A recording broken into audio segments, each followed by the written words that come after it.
नमस्कार, बहुत स्वागत आप सभी का। जी मध्य प्रदेश छत्तीसगढ़ देख रहे हैं आप और आपके साथ मैं हूं कीर्ति दीक्षित और आपकी आवाज में आप सभी का स्वागत है। 40 साल पहले भोपाल ने जो दर्द झेला उसे भूला तो नहीं जा सकता, लेकिन जब यूनियन कार्बाइड का जहरीला कचरा भोपाल से गया तो लोगों ने राहत की सांस ली। हालांकि अब इस कचरे को लेकर अलग ही सियासी विवाद शुरू हो गया है। सरकार का कहना है कि जहरीले कचरे के निपटान की प्रक्रिया मापदंड के आधार पर हो रही है, लेकिन विपक्ष का आरोप है कि पीथमपुर में जहरीले कचरे को नष्ट करने से आने वाली पीढ़ियों पर इसका असर होगा। अब सवाल ये है कि जहर के खात्मे पर सियासी हंगामा क्यों हो रहा है? क्या कचरे को नष्ट करने का फैसला सही नहीं है? इन सब सवालों पर करेंगे चर्चा और जिम्मेदारों से मांगेंगे जवाब आपकी आवाज में, लेकिन उससे पहले ये रिपोर्ट देखिए।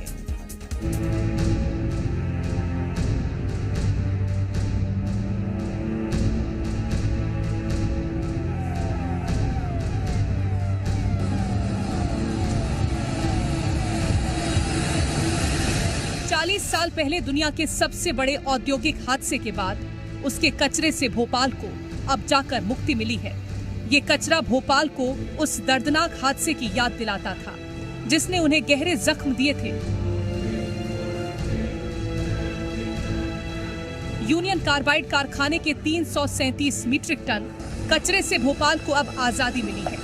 भारी पुलिस बल की मौजूदगी में 250 किलोमीटर का ग्रीन कॉरिडोर बनाकर 12 कंटेनर से जहरीला कचरा पीथमपुर भेजा गया। देखिए तस्वीरें, कैसे कचरे को ले जाने के लिए पूरी सेफ्टी बरती जा रही है।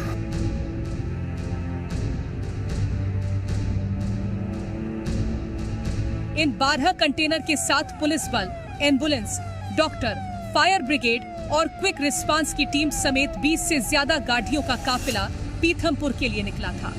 बिना रुके सफर तय करने के बाद आज सुबह ये जहरीला कचरा पीथमपुर निपटान स्थल पर पहुंचा, जहां इसको एसओपी द्वारा नष्ट कर दिया जाएगा। वहीं यूनियन कार्बाइड कचरे के निष्पादन पर सीएम मोहन यादव ने प्रेस कॉन्फ्रेंस की। इस दौरान उन्होंने कहा कि 40 साल पहले हुए उस हादसे को याद कर आज भी सिहर जाते हैं। सुप्रीम कोर्ट और हाई कोर्ट के निर्देश पर ये कचरा हटाया गया है।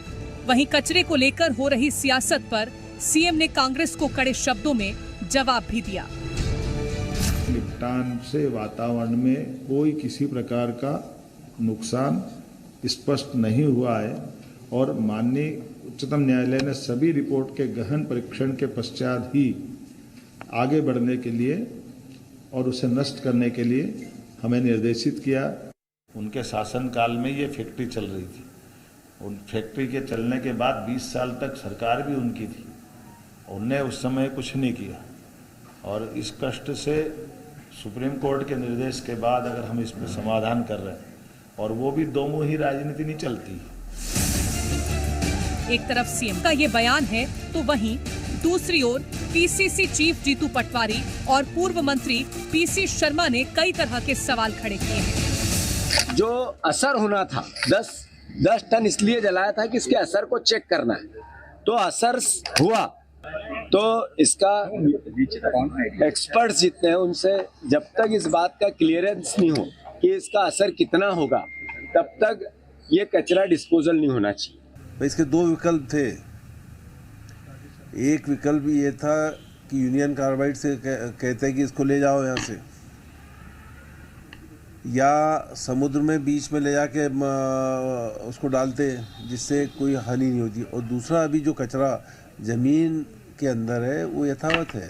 ये तो ऊपर जो कंटेनर में था उसको हटाया गया है। यूनियन कार्बाइड प्लांट से हुए गैस रिसाव की घटना याद कर आज भी लोग दहशत में आ जाते हैं। अब कोर्ट के आदेश पर सरकार कचरे को नष्ट करने की कोशिश तो कर रही है।